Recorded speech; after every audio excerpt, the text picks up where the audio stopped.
Hello, ladies and gentlemen. This is Eddie Marcus, spokesman and advocate of basic human rights for all people. You know, I must be out of my mind. Look at me. My God, I'm 62 years old.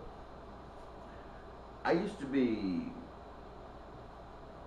kind of normal, like everybody else. When I was 28 years old, I believe that was the time I began to get abnormal, out of my mind, like it is.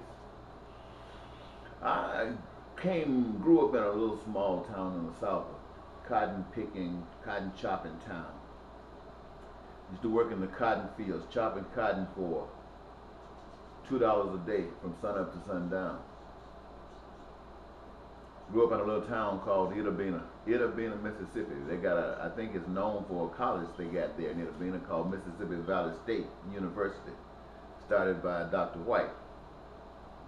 And I grew up in this little town where everybody kind of experienced the same type of economic wherewithal.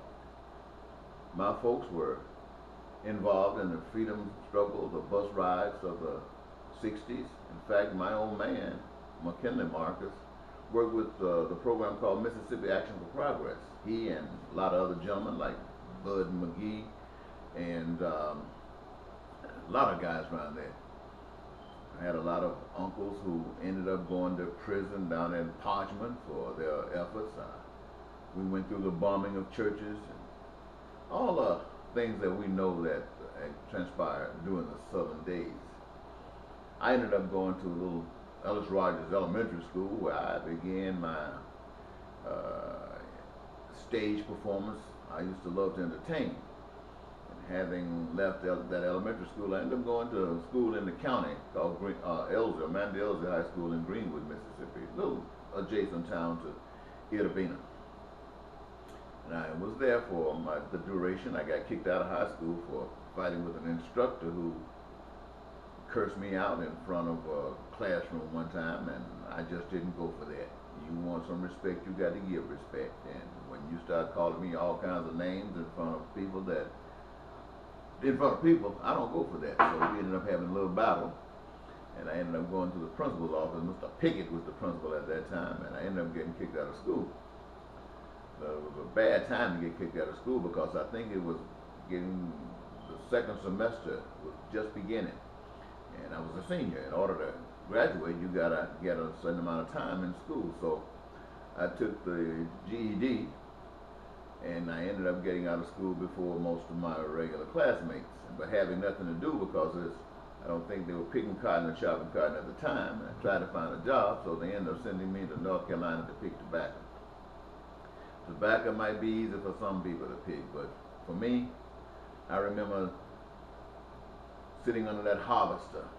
One day it was raining and I was crying because my shoulder was hurting, pain, but I was working because I had left home.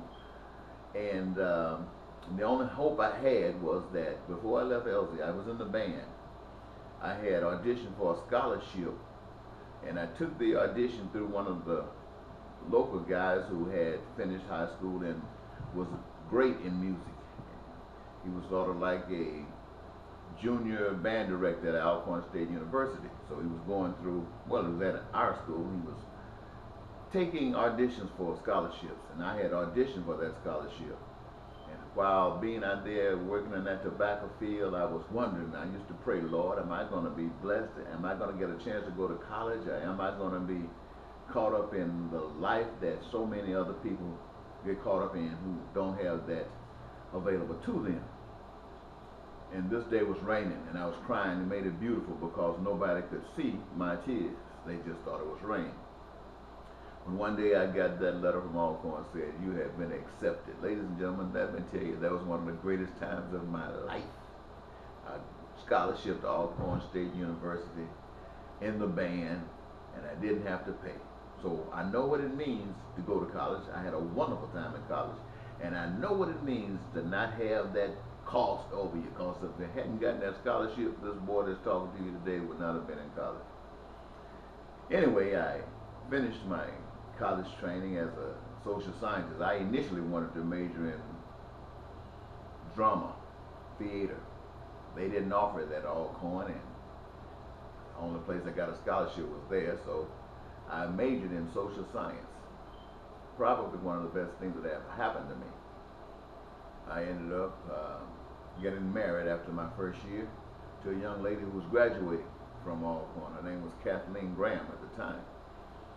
And having finished Alcorn, I went to Chicago. I lived in Chicago for quite a few years, and I ended up working at the Veterans Administration as a counselor. So I had a wonderful life, but by the time I got 28 years old, I had been working with the VA, seeing veterans come back from war, Vietnam, and many of them had been introduced to drugs, and drugs had been all over Chicago. And well, I guess it was all over the country. Everybody was seen, not everybody, but in every place, there were people who used marijuana, smoking marijuana and doing other things. And so I got a chance to go out and visit with veterans, visit with their families, their survivors, their dependents. And I got a chance to act as a motivational speaker for the Veterans Administration. I would go to high schools and try to motivate people to continue their education, to be progressive in life, and to see life as an opportunity.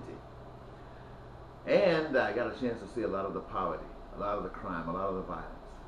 And I remember that I was raised by these old people, and these old people made me go to church all the time.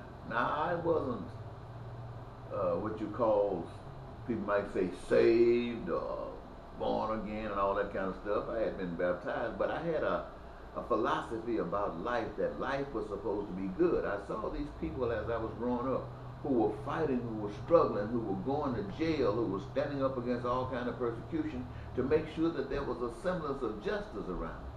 And that kind of came back to me. And I looked all around me and I saw that there was little of that happening during these days in the 70s. People were just existing. And I thought, even from my earliest experience, that life wouldn't always be this way. But at this time, it wasn't just for me that life was supposed to be good for, because I must admit, life was pretty good for me. I had a nice job, made pretty good money for the times. My wife had a nice job, made pretty good money for the times, and we were able to dress good, to wear, during those days, 3-piece suits, ride around in a nice car. Our apartment was decorated as we wanted it to be. We, at that time, were not interested in a house. But we were, and I was young and handsome, my wife was young and beautiful. And life was good, but this here pain was aching me, that all around in the community, there were Cabrini Greens, there was the west side of Chicago, there was south side of Chicago, there were certain areas that people were just, I mean, it was not a sight that you just wanted to take home. And so I decided that somebody had to do something. And since nobody else was doing it, I guess it had to be me. So I withdrew from the Veterans Administration. I withdrew from those things, going to the Millionaires Club, going to the Playboys Club, riding around in the fine cars, to put myself in a position to understand the pain of those who were suffering. I quit the VA and started washing windows at a local boutique. And you know my wife, who had nothing to do with this revelation, nothing to do with this what you call evolution in my life, as it were, was panicky about it. She had no desire to be a part of this, as most of you don't. And so we ended up getting a divorce. I ended up going to the Navy. In fact, when I went to the Navy, it was back when the hostages were held in Iran. And I volunteered for duty in the Persian Gulf in hopes that perhaps I would get killed trying to save the life of that person who would die had it not been me. And at the same time, perhaps get a death benefit from the military. It would go to my ex-wife. But that didn't happen. I ended up traveling to parts of the world I never would have seen. I didn't understand it. But in the end, I found some reasons that I disassociated myself from the concept of what the military was about, especially since I didn't get killed. And I decided that, oh, Ronald Reagan was the president. And there were a lot of pains that were brought about because of the administration and decision and the policies of the Reagan administration. I know conservatives and Republicans think that Ronald Reagan was the greatest thing since John the Baptist. But there were a lot of people who were experiencing a lot of pain. And I saw it. And I just couldn't see myself out there taking orders from a man who was bringing so much pain to the people who seemed to be so important in my life. So I decided that I would rather take an other than honorable separation from the military than to say that Ronald Reagan was my boss. And I did. And I came out, I went to back to Mississippi, and the people there wanted me to run for mayor of the city of Itabena. So I decided to go to the church that I grew up in and see if I could start holding mass meetings there. I remember the lady who was in charge of the church, keeping it open for the public, told me, now Eddie B, don't you come here trying to start no mess, trying to get these white folks upset again. We've been through all that stuff. I was shocked that but I guess I should not have been. This was an older lady. I won't call her name because that was such a negative. Oh, yes, her name was Miss Beansley King. That was such a negative till I decided not to even deal with the church. But at the same time, as people started talking to me about running for mayor, there was a businessman who heard about it, and he got upset. He started coming to the meeting saying, why would you want him to run for mayor? I've been here all the time. I didn't leave. I got businesses here. What? And he decided that he wanted to try to start some. So I didn't feel like fighting with my brother, Rand. So I decided to leave Mississippi. Make a long story short, 33 years ago, young, handsome, wonderful looking, I gave it all up because I wanted to see peace and prosperity for everybody. You see, there are certain things, ladies and gentlemen, whether you admit it or not, that are required for a life. That's food, clothing, and shelter. In order to do these kinds of things, you might need a job. You might need some education. You might need health care. And all of this is in pursuit of peace, prosperity, and joy for everyone. I don't know anybody on the face of the earth, I don't care where you live, Itabena, Greenwood, Chicago, anywhere in the United States, but not only in the United States, every country that I visited, people decided long ago that these types of things were essential to them as well. And it made me feel good that I was on the right track, that everybody wanted these things. And yet I couldn't understand what the problem was that was preventing it from happening. And so I delved in it as a social scientist, I delved in it as a minister. I wanted to understand and to take the message to the people that these things were already yours, that it was granted to them when they came into the world. I wanted them to know that the whole earth, all the things that's above the earth, seen and unseen, all the things that's on the earth, seen and unseen, all the things that's in the earth, seen and unseen, all the people on the earth, their brains, their minds, their ideas, their hands, their eyes, their feet, their well-being, everything was created by one power, God.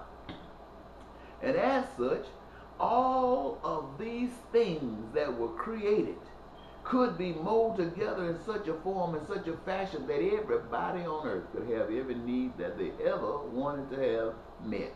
They could actually experience paradise. They could actually experience heaven on earth. And I've been carrying that message around for 33 years. And you know, today, as I sit here before you, if I ask, out of all of these things that I've just mentioned, and I'm sure you want to benefit from them, you don't want to be denied any of them. And yet, if I say, everybody who wants these things stand on one side of the room, it would be all of us. Then if I change the question around and say, why don't we have this? Then everybody would start thinking. And then I would say again, if you want health care, stand on the left side of the room. If you don't want it, stand on the right side. If you want housing, stand on the left side. If you don't want it, stand on the right side. And ladies and gentlemen, to make a long story short, everything that I say that they wanted, stand on one side, everybody will be there. If I say, if you believe you can have it, stand on one side, then everybody will go to, if you don't believe you can have it, stand on one side, everybody will step on the other side. And then I would ask everybody to look at the picture. Everybody who wanted it was together. That's all of us. Everybody who believed that it could happen stand on one side. And you know what? There was about 2 or 3 people standing on that side saying they wanted it, that they were willing to support it existing. And then I asked, why do you think you can't have it? And they would come up with all kinds of reasons. But the truth of the matter is, the reason that they can't have it is because all the people don't believe. At least they're standing on the side saying, we don't believe that we can have it. And I'm saying, do you know why? The reason why you can't have it is because you don't support it. You're believing that it can't happen. You're standing against it. Even though you say you want it, you're standing against it. The power to make it happen is in your hands. You got to want it, and your evidence that you want it is to support it. You can't say you want housing and stand against housing. You can't say you want a job and stand against jobs. You can't say you want a good life and stand against it and get it. But that's the way it is, ladies and gentlemen. The truth of the matter is, preachers who talk about God, talk about heaven, they are standing on the side believing that it can't happen. They don't stand on the side saying, I'm supporting it. The government, your presidential candidates, they don't stand on the side believing that it can happen and supporting it. They stand believing that it can't happen. Do you know that there are a group of people who call themselves elitists? They call themselves Illuminati. Those of you who have studied conspiracy theories, and many of you don't believe in conspiracy theories because you just think it's something that causes confusion. They are not things that cause confusion. These are ideas that people have actually formed against the human society. And there are people who have recognized it and they're telling others about it. But you have been taught and trained not to believe it, and so you are against it. Yet you stand over here against saying you want housing, but you support not having housing. These people, the elitists, the Illuminatis, and those others, believe in heaven on earth. They believe in paradise on earth, but for them and not for you. And they have planned for hundreds of years to have it, to bring it to them, because they think that this stuff happens in a bloodline and they are entitled to it. And all their descendants are entitled to it, but not yours. You got people like presidents, President Bush and Daddy, all talking about the New World Order. You got people, many presidents, you got people in high places talking about the New World Order. That New World Order means that the elite, the Illuminati, and those people who think they're enlightened, being at the top, that 1%, that means that they can have heaven on earth. And they have enough people, under 1 billion, whose purpose it is to serve them, and the rest to make sure that the things that they need, preparation for housing, clothing, and all of the wonderful things that they need, there are producers out there. It was, might call them engineers, give them a good name, to produce the goods and services that they need, servants to provide it for them, and all of the rest of you, 5 to 6 billion of you slaughtered, because they don't need you. And they say, why they don't need you? Because they say you're stupid. They say you're ignorant, and you're just a waste. And you know why they say that? It's because they know that all of you want the same things that they want. But you bought into a plan that said that you couldn't have it, and rather than stepping on the side saying that you were going to have it and you were going to make it happen, you stand on the side believing that you can't have it. Now, when you believe that you can't have it, what does that mean? That means you do not believe in the God that made you. You say you do, but you don't. Why? Because you're standing on the side that says that you don't. Or some people might say you're standing on the side saying that you believe in God, but you don't know God. And since you don't know God, you cannot cross over into that side that benefits from those things that God provides. Why? Because you reject it.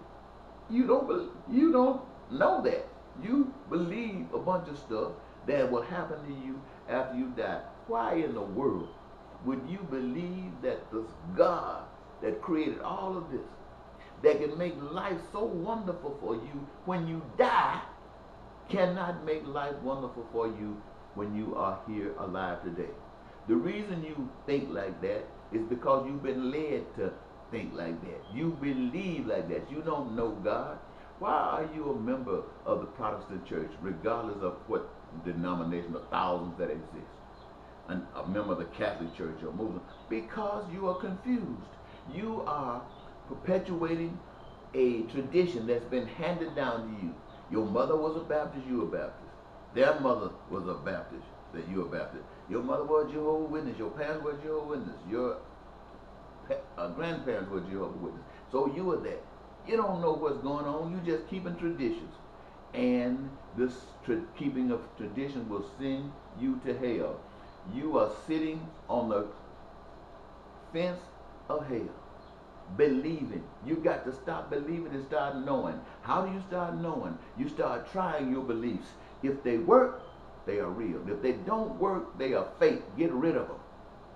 Now, reason that I say I must be out of my mind is because for all these 33 years, I've been sitting here telling you this, and you haven't accepted. I was on a radio program once, and they had several other guests, and they were talking about things that they were doing, and they would ask the audience there at the radio program. It was what McFarland, a newspaper guy in Minneapolis, the Inside News.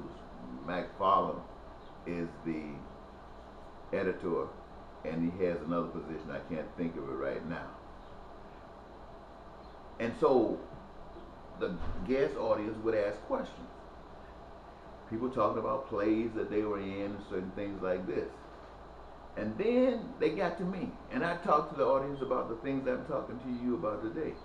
Not one question. I said, when I wrapped up my presentation, I said, well, rather than try to spend more time talking about the program itself, I think I'd be more successful in entertaining your questions. No one asked one question, and the host of the program, Al McFarland, went straight on, like this discussion didn't even take place. He went straight on to something else. This is the things that I have experienced for 33 years. And I stay here today. I got 8 kids. I got a Angie. I got Maurice. I got Marcus. I got Mario. I got Bernard. I got Josh. I got Taylor. I got Reese. And I love them. And I don't want them to grow up in a hell like the hell that I've grown up in. I want to change things. But like I got kids, you got kids. You don't want your kids to grow up in hell, but your kids got to stop believing and start knowing. And how are they going to stop believing and start knowing? You got to start knowing. You got to reach out. You got to care. Don't be sitting over there waiting for that 1% to slaughter you, calling you foolish and ignorant and stupid, waiting for your time to be wiped out. And you think you're smart. You think that won't happen to you. But it happened to millions of Jews in Germany. It happened to millions of people in Vietnam. It happened to millions of people in Russia. It has happened to people all over this world. They didn't think it would happen, but it happened. There have been over 200 and some million people who have been slaughtered and murdered by their own governments or in war since 1978. Or should I say between 1965 and 1978, however you want to look at it. And that's just a small piece of time in the perimeter of time. So you know what's been going on. And you think you're smart. You're not smart. They say you're stupid. Why? Because you're on that side. And are you on the stupid side? Yes, you are. They say you're ignorant. Why? Because you're on the ignorant side. Are you on the ignorant side? Yes, you are. Look at you. You're sitting here in the United States of America right now watching people on television, and listening to radio and advertising Billions of dollars being spent to keep you on the ignorant side, to keep you on the stupid side, thinking that the Republican candidate as president is going to do something for you. And you know, the history of America, Republican president has never done anything close to what I'm talking to you about. You got the same amount of money being spent on the Democratic side, saying that, keeping you ignorant, thinking that the Democratic Party, and you know since the history of this country, there has never been a Democratic president who has ever strived to bring you to the places that I'm talking to you about today. Never, ever. And right now you're sitting there talking about, well, I like the Republicans. I like the Democrats. I'm a liberal. I'm going to vote because they are better for me than they are for those people. Those people don't like me, and you don't like them. You stupid, stupid, ignorant. I'm going to call you a curse word, a SOB. But my daughter's probably sitting in the other room. She might hear me say that, so I'm not going to call you that. But you know what? I feel like I can. Because for 33 years, I've been out here wanting every last one of you to have housing, to have your dream. I have been wanting, I have been standing up, I've been violating rules, I've been going to jail, I've been going to prison for you. And you still standing on the other side, talking about when you die, or things gonna get so bad, if it gets real bad with these folks trying to kill you, Jesus gonna come back out of cloud and save you. You got to be, I'm gonna throw up my hands and say you got a lot of sense. And I must be out of my mind. But that's a place where I find luxury, out of my mind. Because I tell you one thing, I know God. I tell you another thing, I know that